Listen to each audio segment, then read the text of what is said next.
get you motivated and through the after lunch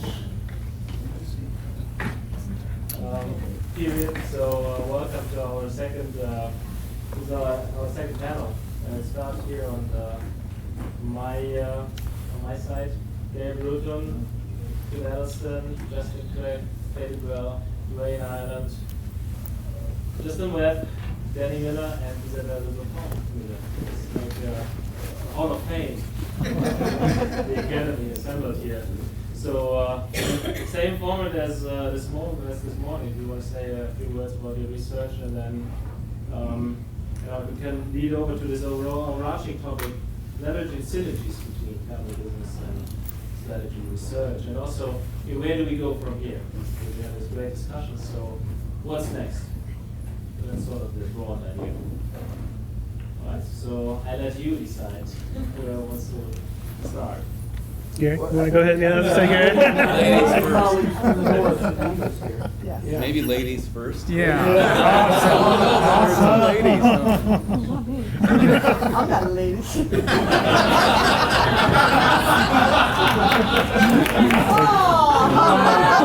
Is that recorded? I knew that was coming. Now we know why you Yeah.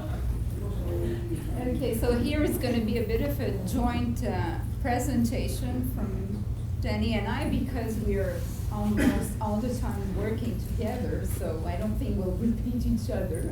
We'll contradict each other, but not repeat each other. Yeah. A good family business situation here.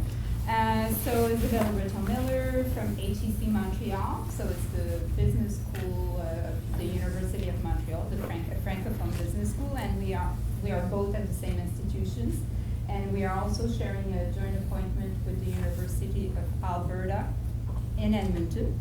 And we started working together at the same time on the topic, and everything started early 2000. And it's the University of Alberta initiative with Calgary University, so Lloyd Steyer, Jess Chua, and Jim Chrisman had that idea of attracting famous scholars, and I was not part of the picture at the time. The famous scholar was him. Mike was. Mike, yeah, no, but that's the story of this morning. It's a true story.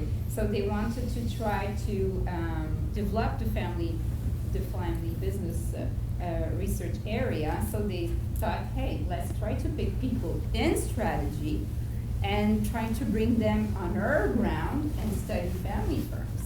And so that was the first what was behind that conference series by invitation. The purpose being to track famous scholars in entrepreneurship, also let's say Sapienza, when you're different people, or Dwayne, etc. And so I was at the time a manager, and a downturn economy, whatever happened, Danny told me why not to join, and we started doing a piece of research. Obviously, like good scholars in family firm, we went for the downside of family firms, the problems. So we started that way, so we did something on the dysfunctional succession. But we are an optimistic couple, so we said, cannot be that bad. They're everywhere, those family firms. They must be doing something right. So we continued and studied the good successions, how they were doing it, if they were successfully engaging and passing on the business to the next generation. And at the same time, it was early 2000, we had the bubble.com bubble. We had that short-term America very present around us. We were a bit kind of fed up with that business model. And we said maybe there's another way of doing business or managing your business. And we started looking at big family corporations that were very old. So it was the book, Managing for the Long Run. So we studied more than 60 big family corporations. 104 years were the median age of those companies.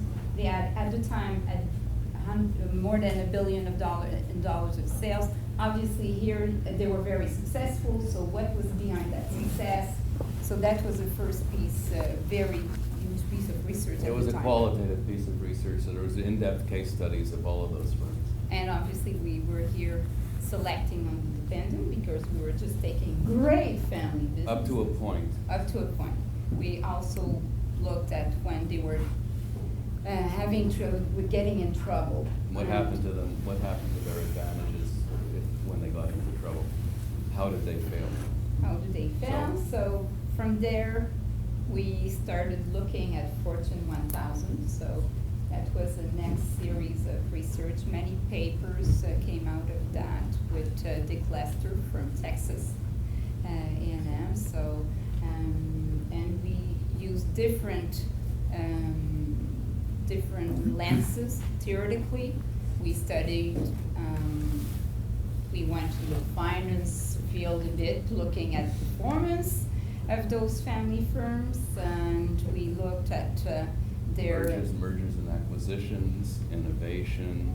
So we did a series of research that could definitely fall in the strategy literature, and we used different lenses, being agency theory, stewardship theory, embeddedness of the family and the firms, etc.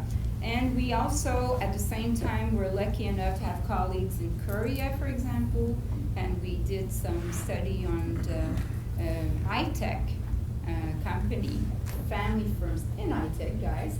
They're not just in the old industry, but they could also be in new industries. And we did also small firms in Canada to test some of the findings we had in the books or from the Fortune 1000. So we had basically we look at big family firms, publicly traded, we look at small businesses, private, and we find very different results. So here, one of the key messages at the end of maybe 10 years in the field was that, family firms, we put everything under that big umbrella. But it's the beast. You need to really look at it and really specify what's a family firm, which kind of family firm you're looking at. So are they big, small, publicly traded, or private? That's big for us, I think, at the end of at this time in our research journey are extremely important variables. And all the aspect of governance, to go in a lot of details, the governance structure would be extremely important. And also the different theories we're using applies better to certain type of firms. So agency theory obviously applies very well to big corporation, publicly traded. Maybe not the best theory to use in private firms. So there's some of the tools we're using, and that's what would explain a lot of the controversy or the different results we could see in the journal saying, what's going on here? We can't, it makes no sense. It goes in all sorts of directions. No, it's normal because the beast is much more, it's not just one kind of family firm and the different theories. There was a kind of schizophrenia that entered the picture really early because we start, as Isabel said, we started reading the popular image in the press was, you're reading these stories about succession problems and brothers and sisters fighting and family businesses being losers, etc. And then you had some articles appearing in the finance literature that showed that they were very prevalent and they were performing quite well. And so I said, okay, so what is this all about? And we looked at, the book kind of showed the best aspects of family business, how they can be internally cohesive and how they can have executives with, significant human agency, significant abilities to influence outcomes in ways they thought were right. So they could be innovative, they could be free from short-term pressures from shareholders, they could take a long-term view. They could also be unusually generous in setting up relationships with external stakeholders. So they had these resources, they had these advantages that Mike Hitt has articulated really well with Sermon years ago. So they had that good side. The bad side seemed to come out, as Isabel was pointing out, when the family businesses became public, when there were lots of family business members involved, and when they were controlling the firm through super shares, And when later generations started to come in, and you had nepotism and you had entrenchment and all of the stuff that was negative. So it was a highly diverse set of organizations. There was also the cultural aspect, where I suspect there's a good reason for there not being a lot of high-tech family businesses in the United States. But when we looked at Korea, actually the family involvement in Korean technology businesses gave them an advantage.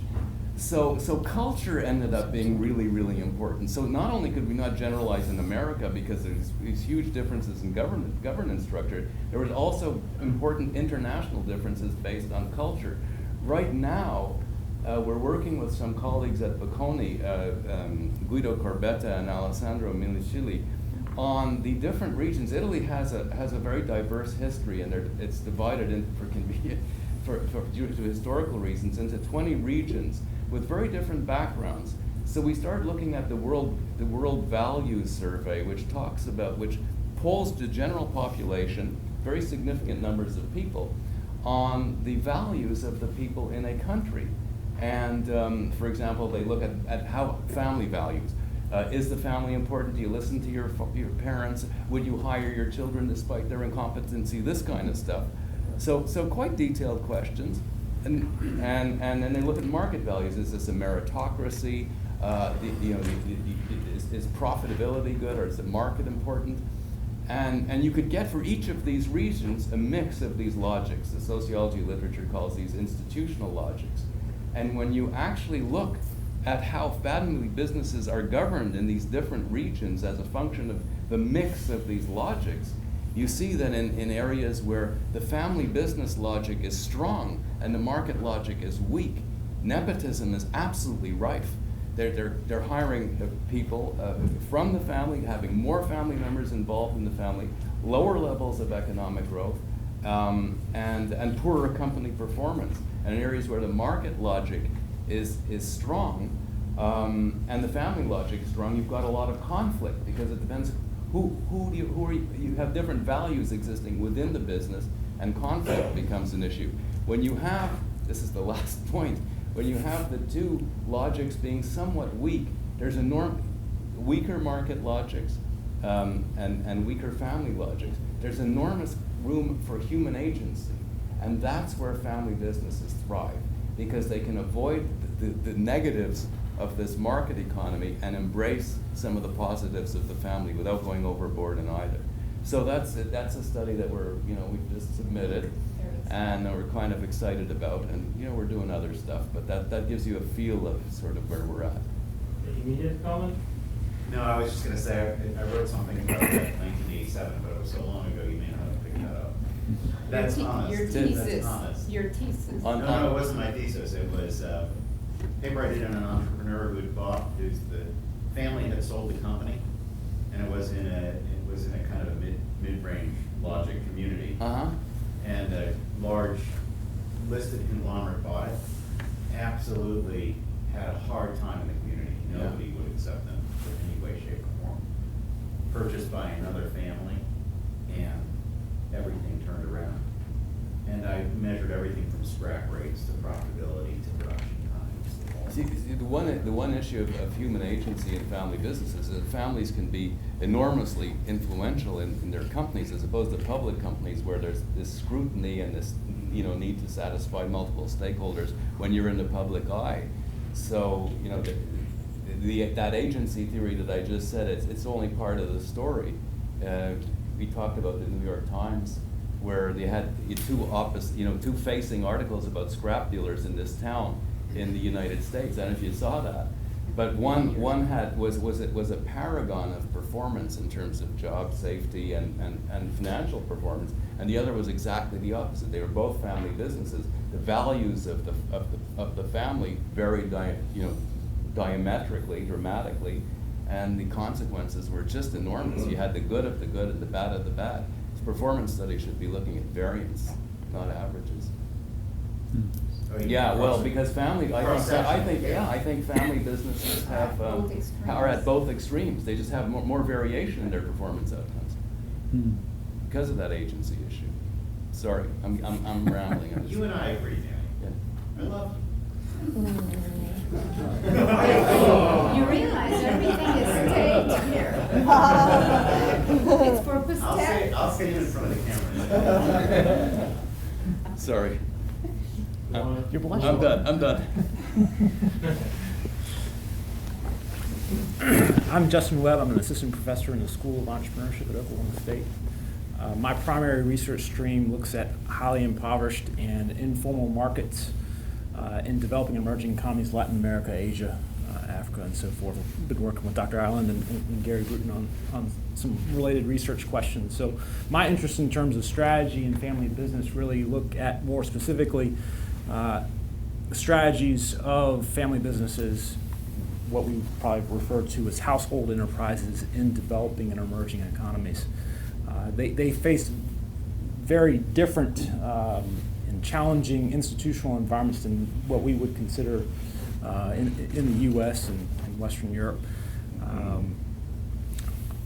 can't emphasize enough, though, that there's significant heterogeneity and variance across, in terms of the quality of the institutions across these developing and emerging economies.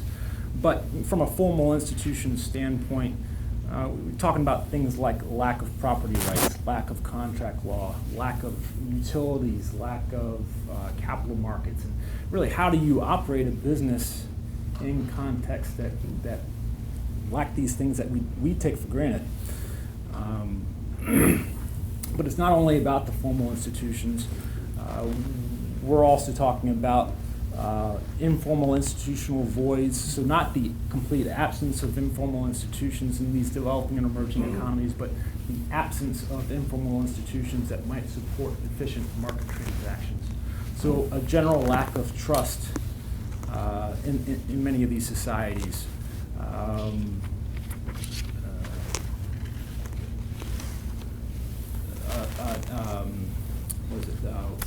Inherent weaknesses in the informal mechanisms that are construed to support market trends, such as informal lending and informal insurance mechanisms. And then also the social exclusion or marginalization of categories of individuals based on their gender, based on their race, based on their age, income level, and how that shapes transactions within these societies. So what we see, given these tough institutional environments, is a logic that says, hey, if we can get everybody to work together in the family, maybe at the end of the day we can make this thing work. Maybe we can make this household enterprise survive and subsist and meet our daily needs. And so you see a lot of high levels of family embeddedness in these household enterprises from not only the adults, but then also significant levels of child labor, and also levels of the grandparents being involved in the business as well. And then what we also see is different types of income diversification strategies within these household enterprises. And so you'll see members of the household going out and being involved in other types of business activities from a product and a geographic standpoint. Just an example real quick, you might have somebody in the household that goes and leaves and goes to an urban area or to a more developed context to take another job and then send money back to the household. What does that mean for the household enterprise together? On the one hand, they're sending money back that can be reinvested in the household and in the enterprise. On the other hand, that's labor that's leaving the household enterprise that could be used there locally. So a lot of different specific issues within these developing and emerging economies that we're interested in. Dwayne Ireland, Texas A&M University, and Torsten and Sanjay and Raj, thank you for inviting me. It's great to be here, and it's great to see old friends again and make new friends. So it's really nice to be here indeed. And proud to say, too, that Justin is one of our PhD students, one of our graduates, and Mike and I had the pleasure and honor of co-chairing Justin's dissertation. So, and Mike and I started our careers at Oklahoma State, and Justin is starting his at Oklahoma State. So I don't know what all that means, but it just feels kind of symmetrical somehow, I think, yeah. I'm trained as a strategy person, and my initial research focused on innovation. And in some form or fashion, innovation has been a common thread running throughout my research over all these years. And initially, Mike and I, along with other colleagues, looked at merger and acquisition activities. This is in the 70s, early 80s, with an interest to understand why were some firms able to engage in M&A activity and remain at least relatively innovative, and other firms engaging in that activity, following that corporate level strategy, if you will, were not able to remain innovative to any meaningful degree. So that was an initial thrust with respect to an interest in understanding, or better understanding, innovation. And then after being at Oklahoma State, I moved to Baylor University, and I'm still a strategy guy. But I was very fortunate. I held a chair in entrepreneurship at Baylor. And I'm still doing strategy research. And one day, the dean came to me and he said, you may recall that you hold a chair in entrepreneurship. I said, well, yes, sir, I do recall that. And he said, therefore, I need for you to do research in entrepreneurship, because the benefactor who gave the money in the chair in which you live expects some entrepreneurship research. So I said, well, it's a great idea. So starting studying innovation from the perspective of entrepreneurs and entrepreneurial ventures and entrepreneurial organizations, and still investigate innovation within the context of entrepreneurship today as well. And then with respect to family firms and my emerging interest in this area, it's been a little bit of a hodgepodge in terms of factors that have influenced my interest, and my interest continues to become stronger. For example, Rich very kindly invited me to make a presentation at a conference about family businesses a couple years ago. Justin and Dave Ketchen and I have worked on a paper that's published in the Journal of Family Business Strategy that deals with strategic entrepreneurship in family firms. And of course, Mike and I started developing an interest in strategic entrepreneurship in 2000, so a little over a decade ago now. And then working with Justin and Dave, as I said, we've moved that into the space of family firm interest. I was also pleased 2 years ago, and Danny and Isabel were there, to go to the conference at the University of Alberta. And Christine Carnes, now was Christina Matz at the time, but Christina Carnes is one of our current PhD students, and like Justin, who did not mention that he's from a family business background. His father owns a second-generation firm, is that right? Mm-hmm. Going into third. And going into the third. Justin chose not to stay in the family business, which might be an interesting story somewhere down the road. But at any rate, like Justin, Christina is from a family business background, is from a set of family firms. And we have a paper, Christina and I have a paper based on some of her interest in family firms that deals with the management of resources within family firms. And so I'm in the process, it seems, of taking interest in innovation, strategic entrepreneurship, and managing resources, and moving all of those interests more definitively into the family firm space. And it is a space that I find extremely fascinating, extremely interesting for any number of reasons, many of those reasons having been articulated already today. So that's just a brief background as to how I've come to this field. And again, thanks for the chance to be here today. And I'm learning a lot from everybody already. It's great. Clay? I'm Clay Dibble from the University of Mississippi, Ole Miss. And so I'm here because, in many ways, because of the gentleman sitting next to me right here, Justin Craig. I'll give him a little love for a change on that. So Justin and I were both at Oregon State University back in the mid-2000s, right there, and had a chance to start getting interested in family businesses. And so we've done some neat things such as environmental sustainability and family business linked to innovativeness, as an example. We've also done some things regarding family brands and how family brands help create increased performance. So we've done some things along those lines, and I'll let him talk about the stewardship later. So some other things I'm doing, unfortunately not with Justin, but but we're looking at some things regarding S&P 1500, regarding behavioral theory, the dominant logic of the firm, and how this relates to family businesses and how they behave in regards to risk, but also in terms of compensation. And some of these things were been mentioned earlier today, so I won't go down to it further. But finding some interesting results, and also a beautiful well to draw upon in terms of the literature that's out there for that area. Justin? Thank you, Clay. As Clay alluded, I'm Justin Craig. I'm now at Northeastern University in Boston. Prior to that, I was at Bond University in Australia, and prior to that at Oregon State with Clay, where my life changed. It's interesting for me to be in this conversation because I feel like I've been around for a long time. And the reason I am here has a lot to do with Joe, because he gave some of the, let me say, the ordinary work that I was producing in the early days. He gave it a little bit of a boost along and some direction there, because it wasn't that long ago. If you spoke about family business and strategic planning together, most of the people in the conversation would drop the word business and drop the word strategic, because they actually thought we were studying family planning. Because we were not legitimate.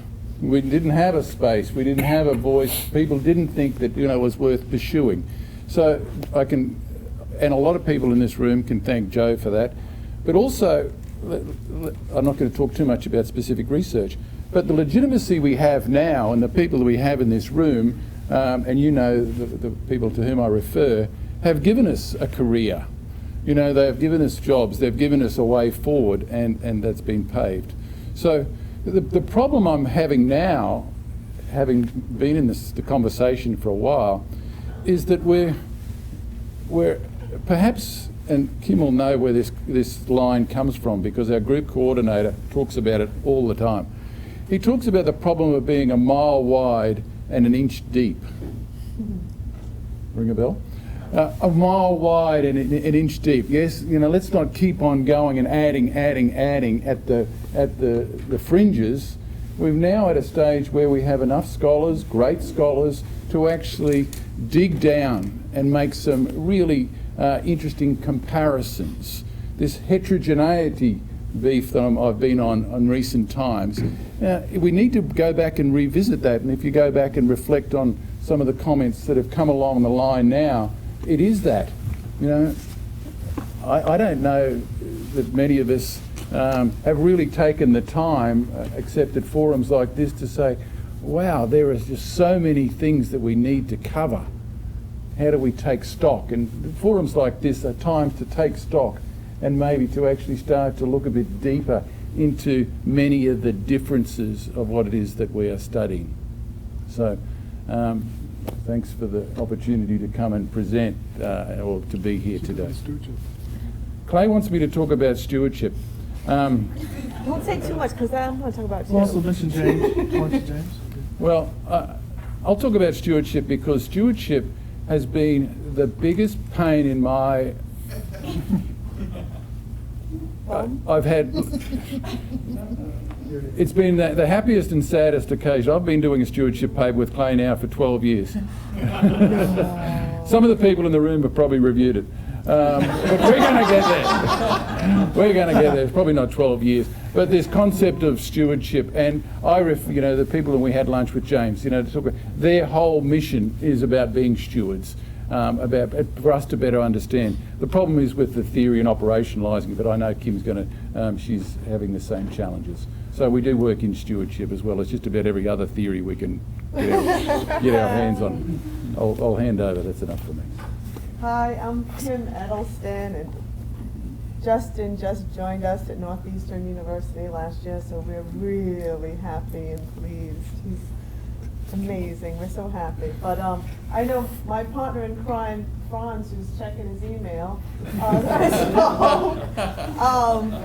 the last month I didn't have an iPhone or any phone before, so he has a new toy. It's the lure of new technology. So yeah, but I know we were originally supposed to speak together, so I'm going to try and, usually I say I'm sunshine, he's like a dark cloud. So, He told us. But we started out, we were doctoral students together at the University of Connecticut, and Bill Schultz was one of our professors, and so was Michael Beck. And we were there when they were writing some of their very famous pieces that used agency theory. You all know the articles. I'm sure you will cite them, and they're excellent. And it was just not what Franz and I, both coming from family businesses, had experienced. We had experienced, you know, both of us have several family businesses in our families, and we've seen, you know, the financial capital they give, the intense human capital, just always being there for one another, helping. Even when I was a child, when my father started his law firm, at 9 years old, I started a business with my brother, cleaning the offices. First we did it for free, but that's what you did. You know, I wanted my dad's law firm to be, well, my mom wanted my dad's law firm to be a success. It wasn't bad for me either, but like those were the kinds of peripheral things you did, you know, stuff in envelopes and whatever it took. So he had written a paper for Michael Batkin's class, and I had done some work, and it had looked at the importance of conflict, kind of what you talked about, where it was really, you know, positive conflict, where, you know, it's more discussion. And it was the need for it. We had a great title, Feuding Families When Conflict Does a Family Firm Good. And he wrote it for Michael Batkin's class. And Mike was he was busy with all the work with Bill. So I had just done an AMJ on work-family conflict, which now I'm like, that had nothing to do with conflict theory.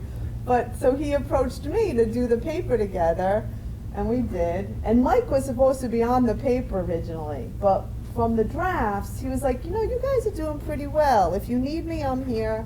But if not, you know, you guys go.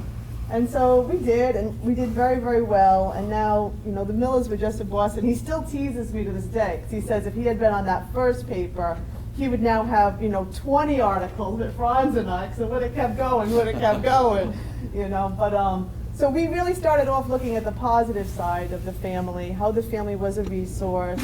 I'm sorry, our stewardship paper, we didn't have as hard of a time as you. We did have good guidance, though. Bill had given us some guidance with that paper. And then we did some RBB. Yeah, he did go for the bill. Send the bill. And a lot of it was looking at just how the family was a resource. And I think we were one of the first to collect multiple respondent data, too. So it was all small firms and getting the perspective of multiple family members. And now you've already heard the stuff. I guess we got sick of so much sunshine. And I should say the Fredo is actually based on my family also. It's another family business that there's a chapter in Alan Carshard's book that he asked me to write a chapter about my cousin, and of course names had changed, and it originally had the ending, the right ending, and he didn't like it. He had me change it. He wanted a nice positive story. And my students in class I have them do this case in class, and one time last year they asked me, you know, what does your family think of this? And I said, oh, they don't know. Oh my gosh, my family has no idea I'm writing about them. I'd be dead. No, they have no idea.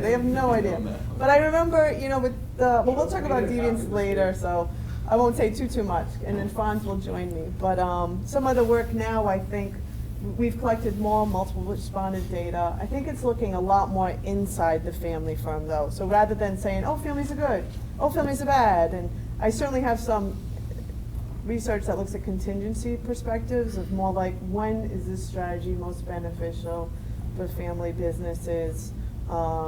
And so forth, with like Ellie at Northeastern, who's I've been doing more in international business, which is really nice with the institutional logics and so forth. But I think Franz and I, some of our new research that we just finished collecting data on, is going to look much more within the family. So what are the types of relationships that occur that make, you know, one child, adult child, to really be a steward and to step up to the plate and maybe innovate, while other children, we call them Fredos for fun, you know, from The Godfather, but they end up not being. They're opportunistic. They, you know, I mean, they only have a job because of their last name. Sometimes they even know it. and they don't leave. So those are some of the things we're going to be exploring in our work to come. So that means you have to run the data. We've already sold it. Now get the results. So thank you very much. Well, I'm Gary Bruton, and I'm from Texas Christian University, and probably appropriate that I'm last. I've been on these panels before, and there's always got to be a scale. So we have Danny and Dwayne that sort of anchor the brilliant scale, and so now you'll have the other end of the scale to judge them by. Gee, thanks a lot, Gary. I paid Gary to say that. I paid him to say that. Still not at the end. I do a variety of things with family business, but I guess probably the principal thing, rather than what I do, I guess the question I have, and I think Dwayne, Mike mentioned it earlier today, is the role of institutions, because I'm still not real clear what family is. And as I move around the world, family is different. So if you're in Japan, you have people that adopt people that they're absolutely no relation to, just so they have the last name and they run the business. And if you're in Africa, it doesn't really have anything to do with that you're a blood relationship in any sense, can be family. And I think one of the things that really challenges probably the future for business and the business is really figuring out what do these things apply across different institutional settings. Because I think we tend to take one isolated incident and we say that's family, but we've sort of raised the issue a little bit today when we talk about the idea of social economic wealth. That there's other things that go in, but clearly those other things that go in are going to be dramatically different in different settings. And so what creates, sort of family wealth in a setting in Africa or India is going to be dramatically different than it's going to be in the U.S. But we tend to sort of, most of the literature, before I came, I did take sort of what we just take the typical EBSCO thing and plug in a few key terms, and you end up with 20, 30 articles that are family business and leading journals. And we're still principally just taking one country and we say it's family, and this tells us what family is. But I guess I'm probably not convinced that's what family is. And if we start finding things that apply in different settings, I think ultimately we'll have a better idea of really what the impact of family is, and maybe become a little bit clearer what its role in business is. But I think the field is still very young, and we're sort of labeling lots of things as family, but the truth is, and I guess that's one of the criticisms actually as I do more reviewing, people are telling me this is the role of family, and I don't know, and they just say, they throw something out there and say, well, this is family, and I guess I'm not real convinced that that is what family is causing right now. So maybe just finish up there with and anchor the other end, and we'll push you down here and we'll show you. Thank you very much. It is wonderful. You guys have put together a great program. Very gracious. Thank you. I think there was a great point to start. As a matter of fact, at FERA we recognized that this is a real issue that we point out there. And I think in 2 weeks we're having a small satellite conference at the University of Illinois Springfield, where we have actually Tim Liao, family studies person, talk about these very issues. So he's not concerned with business at all. He looks at how families operate. There's done a lot of research there. So the idea was to bring in these people now more, and bring these people to exactly understand. So we talk about family business, but what is it? Because a lot of family study, other disciplines that study families, and there are sociologists with a long tradition of studying families, and they have very different ways of measuring what is a family, what is not a family, and what is a family sociology. And I think a lot of the stuff that we recognize in family business research, most of this has been developed mostly by people who are educated on the business side, or they got a strategic management PhD or commercial. So we're trying to piece together these conversations, and then we eventually want to showcase these in our annual conferences so that we have a little bit better mix of people who are really challenging each other. I think that's how the feeling will develop. So in 2 weeks, if you are in the area of Springfield, Illinois, visit the Lincoln Museum and cornfields. It's really a pretty area. So you're welcome to join. There's more information on the Imperial website. Any other comments from the audience? Questions? Let me start with the question to the panel. So what is next? If we take stock, we've heard a lot of what we have done in the past. So what lays ahead of us, and how are we going to explore some of these issues that you pointed out? Any thoughts, ideas? Why don't we, try to make? I've been rebuffed in this attempt before, but to, Isabel and I have a background having worked with McKinsey and myself Accenture as well, and we had enormous access to some reasonably interesting client situations, and there are these large family business consultancies. And it would be wonderful if we, as academics, in our role as academics and researchers, could get cooperation from folks who really have excellent access to these companies. Maybe they could help gather data for us. They can disguise the firms or whatever. But I mean, if we could form collaborations with people who have access to practice, we can increase our relevance, because I fear that as academics, our tendency is always to write for an academic audience, and that takes us away from practice. And if we could form better relationships with practitioners who have or people who mediate between us and everyday practitioners, that would be terrific on both sides. I think it would make our research more relevant. It would give us access to interesting data. And the problem is in trying to get these collaborations to work. So if anyone in the audience has ideas about this, even privately, I'd love to hear about it. Even banks nowadays, they have these private wealth management divisions, and in Asia they are, going into all these different family businesses, and they are trying to professionalize their wealth management.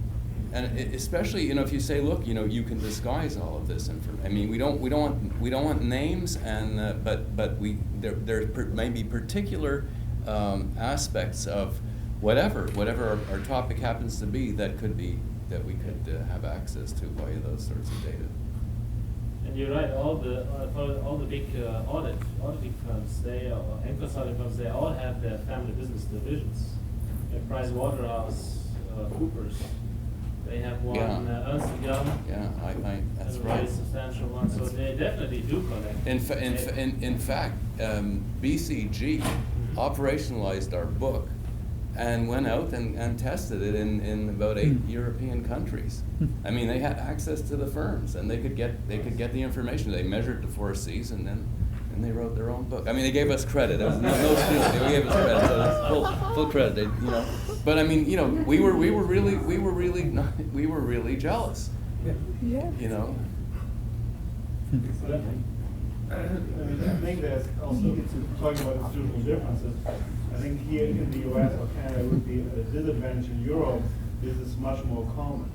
So I know that Thomas Zellweger, for example, works with Ernst & Young, and I had a meeting with them. I was grateful with Thomas. One of the European partners was there, and that was high key. And professors are, I guess, held in higher esteem for lack of a better description there than here, or as more competent partners in a practical world. So I think that there is some access there, but just may not be in this country. Well, that's fine. That's fine. I mean, I just praise those kinds of partnerships. I think they're really useful. One place where I've seen interaction between academics and consultancies around family business, and maybe just give us leverage, is family business programs. And they want access to those members, So there could be a tit for tat access to your clients. Yeah. Or the ones who apply to win the prize, the family Yeah. business prize. You need to build cases because you're gonna have 10, 20 companies applying. In general, they don't apply like that. You need kind of to help them build their case. They don't have time to do it, so you're getting access to data. There's also another way. And a lot of our universities are giving those, or through their family business center, the family business of the year. So I think this whole thing about practitioners and connecting with them is a great idea. I would be interested in seeing, or at least hearing some thoughts or comments on what we think burning issues are for the practitioner side that we could contribute to. And let me start with one suggestion, that with the rate of technological change skyrocketing exponentially, the digital stuff and all that impacting, I wonder how, how our research could contribute to issues of getting that integrated or embedded within family companies, and where the genesis for that kind of, or incentive or stimulus for that kind of change would occur within the family. That's just an example of one area that I think would be a very hot thing.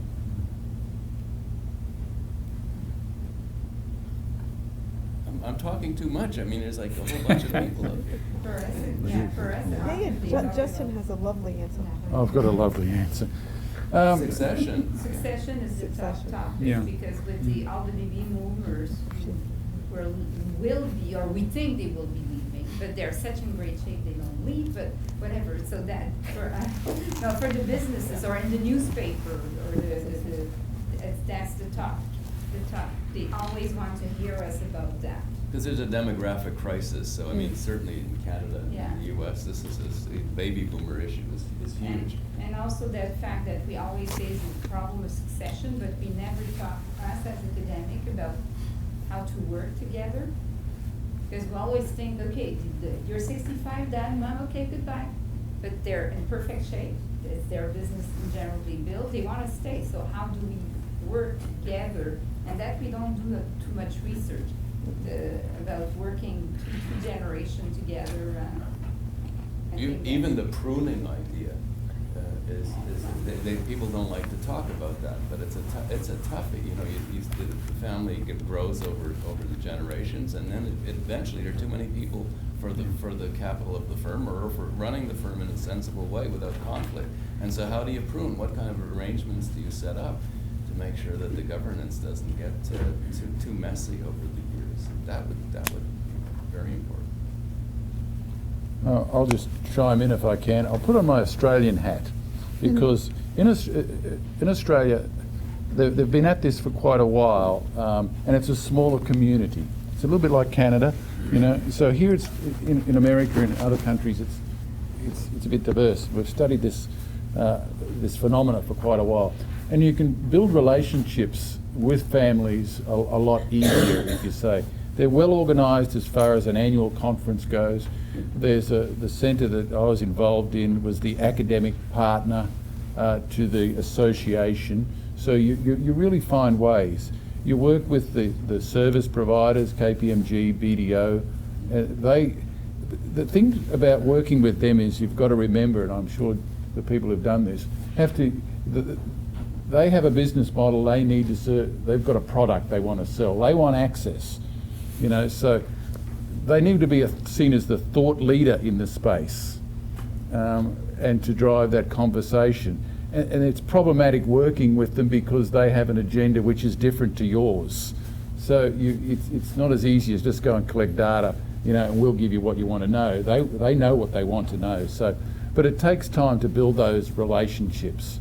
The other thing I can consider, and I don't know how you could do what we do as scholars without having relationships with families. I position myself, and my wife calls me the family business stalker. Love that. Because it just fascinates me. In the classes that we teach, there's 40 in each class. They come from around the world, and this is just phenomenal for us. They're coming from everywhere. So we build those trust relationships with these families, but we have to be patient. We can't go and say, now we want to collect data, because we've got to get a paper out. We've got to build that relationship over time, because if you understand, and there's family members in the room, it's trust-based. It's values-based. They want to see that we understand and we're there for the same reason. We have empathy. So as scholars, we're a different subset of the normal strategy scholars or whatever scholars. And that resonates. It's not for everybody, because you've got to be patient. Talk about patient capital. This is about patient capital. You invest, and sometime down the track you'll get a return on your investment, but it's not a quick hit. Similar to all the stakeholders in the conversation, and that's my experience. And I think a lot of other people who've been at it for a while would say the same thing. I think too, when we start to talk to practitioners, I think it's easier for them to talk about the business. And then when they start to talk, even if it's about not adapting technology or not modernizing a strategy, then you start to see the family relationships come out. And I remember when we've worked on our research on deviance, it was Jim Chrisman was our editor, and he had me reading all this family psychology work, which is, it's a mask. There is a whole stream of literature that many times we do not read that's about, the family relationships, and some of these things start in childhood, and the grudges that form, and even favoritism, disfavoritism, things like, I'm working with Jim Combs right now with it's his doctoral student on her dissertation, and something that she's noticed working with potential successors is when the parent is, the entrepreneur and is incredibly successful, that the successor feels not worthy. So she's pulling from psychology, calling it an imposter effect. Because usually a lot of times we look at successors and we think, oh, he's an idiot. It's like Alfredo. Oh, but there's also this other side of successes where if mom or dad is larger than life, it's like, I can't fill his shoes. Oh my gosh. And then there's that incredible pressure and stress. And when we teach family business, the first thing we usually do is start the family side. And the thing you see is, the most common thing I see is pressure and obligation. And we have a lot of students from Asia that will talk about like the one-child policy and this sense of pressure, obligation, and they'll say things like, but I'm afraid to tell my parents I don't want to join business. And I'm never going back. But I would never let them down, and my family would lose face. And there's other things like culture, like you're saying, that come into play that we know very, very little about, and so forth. And I didn't realize in India they don't say cousin. No, in Middle East, I just learned this from my students. They don't say cousin; they say brother, sister. Everyone's brother, sister. And in India, that's what it was. And in India, when the daughter is married, she's no longer in your family. She's their family. So we don't have to worry about her. She's not in succession. She's not in inheritance. So there's so many facets. Hopefully you'll study and we'll understand that, Gary, that we haven't even touched. It seems to be an issue that family firms face today as we think about strategies is sort of a combination of uncertainty, volatility, and the lack of predictability associated with those two, or resulting from the two. And we know that strategy in some form or fashion is supposed to help a firm, a family firm, reduce ambiguity, increase certainty, and cause the family firm to feel that if it engages in the execution of this strategy, some of the noise, some of the variance is going to be reduced, the predictability is increased. And in just reading Wall Street Journal articles, if nothing else, you can barely pick up the journal anymore any day of the week and not read about people's reactions to this incredible volatility, this incredible uncertainty throughout the globe, across the globe. And I think family firms are going to struggle with how do we deal with this? We know the strategy is supposed to help us better engage these phenomena that we are encountering, those three, but how? How do we do this? And I think it isn't just, this is not a linear progression of volatility. This is volatility and lack of predictability that we've not seen before.